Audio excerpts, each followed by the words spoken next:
Good morning, dear friends. Myself, Hardik Rathod, lecturer, Mechanical Engineering Department, VPMP Polytechnic, Gandhinagar. Today we will learn about the subject estimating, costing, and contracting. Subject code 3351905. The subject comes in 5th semester Mechanical Engineering. Unit that we are going to learn today is break-even analysis. Now, today's topic is break-even chart. First of all, I would like to give you the brief about the objectives that we are going to learn today. પહેલાં હું તમને આજના objective વિશે જણાવું છું. Classification of cost એટલે કે કેટલા ટાઈપના ખર્ચ થતા હોય છે કે જેને આપણે એસ્ટિમેટિંગ અને કોસ્ટિંગ કરતી વખતે કાઉન્ટ કરવા પડે છે. એના પછી છે relationship between the cost and the quantity of production. જે જથ્થા પ્રમાણે ઉત્પાદન થતું હોય છે એનો ખર્ચ અને એ બંને વચ્ચેનો જે સંબંધ જે છે એ આપણે જાણીશું. એના પછી બ્રેક ઇવન પોઈન્ટ, એની એક્ઝેક્ટ ડેફિનેશન શું છે એ આપણે ચેક કરીશું. અને most important break even chart, એક બ્રેક ઇવન ચાર્ટ ડ્રો કરેલો છે, એક બ્રીફમાં સમજીશું કે એની અંદર કોસ્ટ કઈ રીતે કેલ્ક્યુલેટ કરવામાં આવે છે, સેલિંગ પ્રાઇસ કઈ રીતે ડિસાઇડ કરવામાં આવે છે અને એ પ્રમાણે કેટલા ક્વોન્ટિટી ઓફ પ્રોડક્શન જે છે એ સેલ થતાં આપણને બ્રેક ઇવન એટલે કે નો પ્રોફિટ નો લોસ કન્ડિશન જાણવા મળે છે. અને લાસ્ટમાં માર્જિન ઓફ સેફ્ટી એટલે કે ક્વોન્ટિટી ઓફ પ્રોડક્શન જે સેલ થશે અને જે પ્રોડ્યુસ થશે એમાં આપણે ક્યાં હશું તો આપણે સેફ હશું એ જાણવા મળશે. First, classification of cost. કેટલા ટાઈપના જે ખર્ચ થાય છે એ લિસ્ટ છે એ આપણે જોઈ લઈએ વન બાય વન. તો કે ફિક્સ કોસ્ટ છે, સેમી ફિક્સ કોસ્ટ છે, variable cost, semi variable cost, differential cost, marginal cost, sunk cost, controllable cost, uncontrollable cost and current cost. But in this unit for your diploma 5th sem you need to only learn about two basic costs, that is fixed cost and variable cost. તો હું તમને fix cost અને variable cost શું છે એના વિશે explain આપું છું. First is fixed cost. So this cost remain constant irrespective of the amount of business done and not affected by the volume of production. તો આ એ ટાઈપની કોસ્ટ છે કે જે કેટલો બિઝનેસ થયો અને કેટલા વોલ્યુમ ઓફ પ્રોડક્શન એટલે કે કેટલા જથ્થાનું ઉત્પાદન થયું છે એને અફેક્ટ નથી કરતી. ફિક્સ કોસ્ટ કોઈપણ કન્ડિશનમાં એ ફિક્સ રહેતી હોય છે. મંથલી કે યરલી જે તમારે એનું પેમેન્ટ કરવામાં આવતું હોય છે એ વેધર તમારી ઇન્ડસ્ટ્રી વર્કિંગ કન્ડિશનમાં હોય કે સ્ટોપ કન્ડિશનમાં હોય, તમારે એ ખર્ચ જે છે એ કન્ટિન્યુ રહેતો હોય છે. ફોર એક્ઝામ્પલ તરીકે ઇનડાયરેક્ટ મટીરિયલ કોસ્ટ, તો સ્ટોરેજ છે, બરાબર, ઇન્વેન્ટરી છે, એ બધું ઇનડાયરેક્ટ મટીરિયલ કોસ્ટ કહેવાય. એ સ્ટોરેજ તમારે સ્ટાર્ટ જ રાખવું પડે, વેધર અંદર કેટલું મટીરિયલ છે કે નહીં એની સાથે એને કોઈ ડિપેન્ડ નથી. દેન ઇનડાયરેક્ટ લેબર કોસ્ટ, અમુક લેબર્સ જે ડાયરેક્ટલી મટીરિયલ કે પ્રોડક્શન સાથે કનેક્ટેડ નથી બટ ઇનડાયરેક્ટલી જે પ્રોડક્શન સાથે કનેક્ટેડ ડાયરેક્ટ લેબર છે એને હેલ્પ કરતા હોય છે, તો એના ઉપર જે ખર્ચ થતો હોય છે એને ઇનડાયરેક્ટ લેબર કહે છે. એ પણ પ્રોડક્શન ઓન કન્ડિશનમાં છે કે ઓફ કન્ડિશનમાં છે એની સાથે એને કોઈ લેવા દેવા નથી, એ ઓન જ રહે છે. એટલે કે ઇનડાયરેક્ટ લેબર એ ખર્ચ તમારો ફિક્સ કોસ્ટ ચાલુ જ રહે છે. દેન રેન્ટ ઓફ બિલ્ડિંગ, તમે બિલ્ડિંગનો યુઝ કરો છો કે નથી કરતા બટ એ બિલ્ડિંગ તમે રેન્ટ ઉપર લીધેલો છે તો એનો ફિક્સ કોસ્ટ એટલે કે એનો જે મંથલી કે યરલી પેમેન્ટ તમારે કરવું પડે છે એ કરવું જ પડતું હોય છે. Then insurance premium, for safety you have taken some insurance, તો એ ઇન્સ્યોરન્સનું જે પ્રીમિયમ થતું હોય whether you pay monthly or yearly એ તમારે પે કરવું પડતું હોય છે. Salaries obviously employee staff worker labour એના સેલરી પણ ફિક્સ કોસ્ટમાં કન્સિડર થાય છે.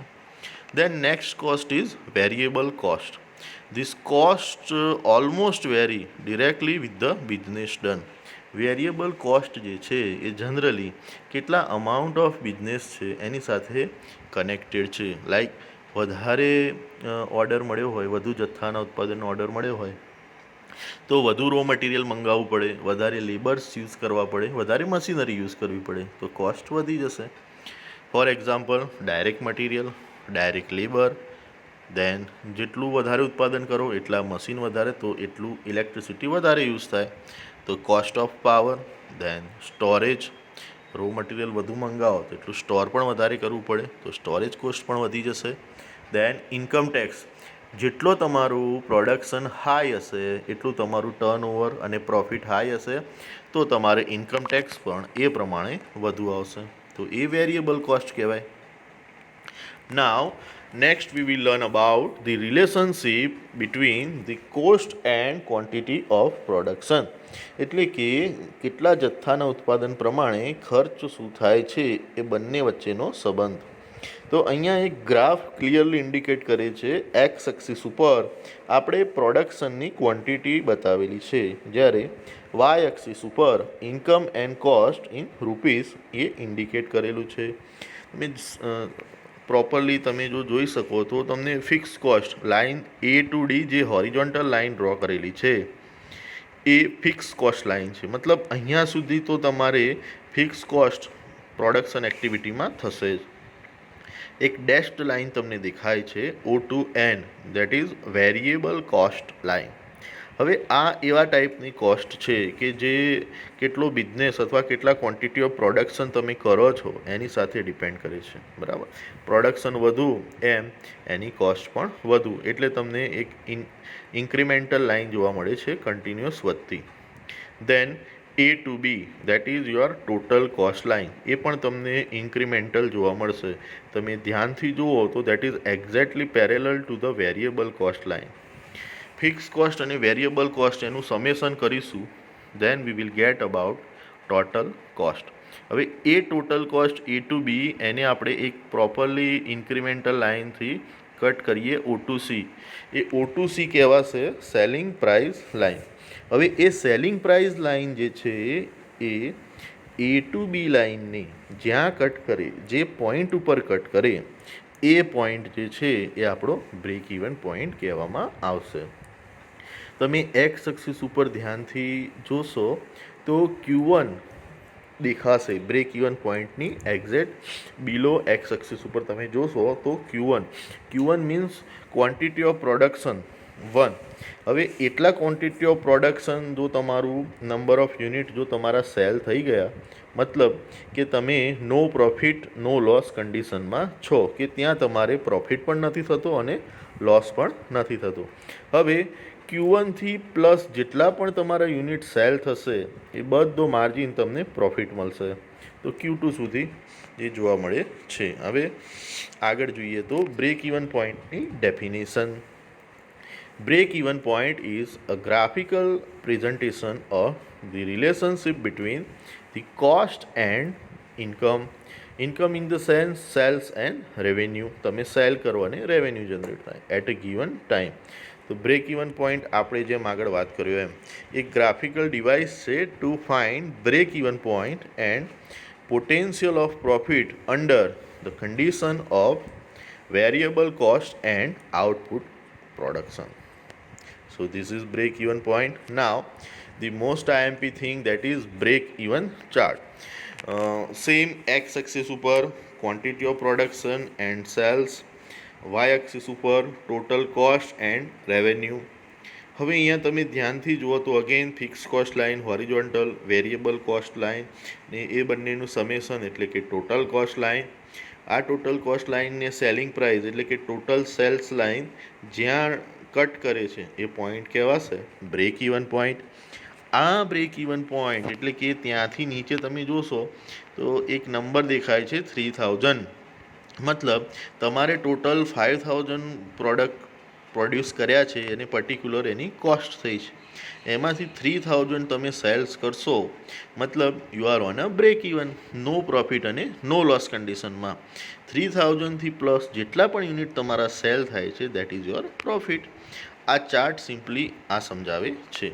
અને એક Q1થી આગળ Q2 સુધી એટલે 3000થી લઈને 5000 સુધીનો જે એરિયા છે કે જે ત્યાં તમે સેલ્સ માટે આવશો તો એ તમારો માર્જિન ઓફ સેફ્ટી છે કે ત્યાં તમારે પ્રોફિટ જ થશે, લોસ થવાના ચાન્સીસ બહુ જ ઓછા છે.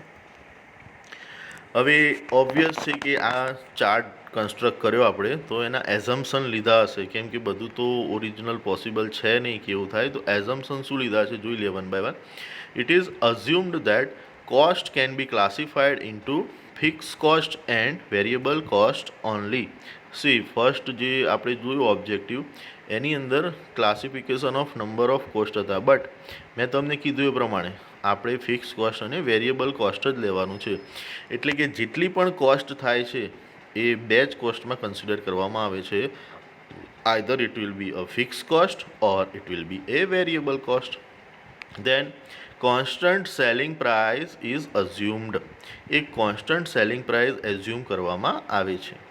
There will not be any increase or decrease in efficiency is also assumed. કાર્યક્ષમતામાં પણ વધારો કે ઘટાડો થતો નથી એવું ધારવામાં આવે છે. It is assumed that production is equal to sales. એટલે કે જેટલું પણ ઉત્પાદન થાય છે એનું બધાનું વેચાણ થઈ જાય છે.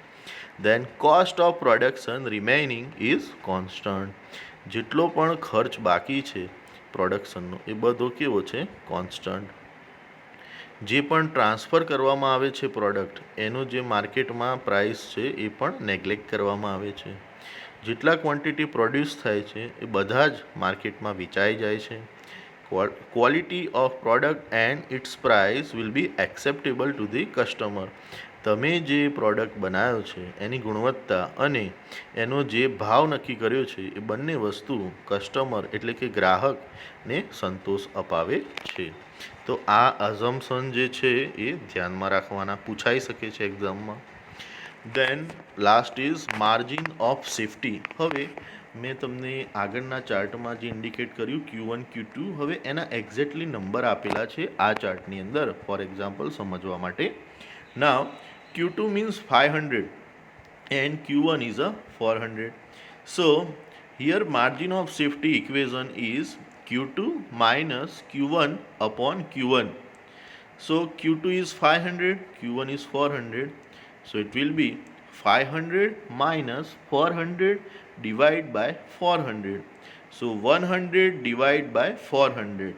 So it's 1 by 4. So we can say 1 by 4 multiplied by 100%. So it will be 20%. So this is margin of safety. Now references I have taken that figure 1 and 2 from the Google and Google Images. Thank you.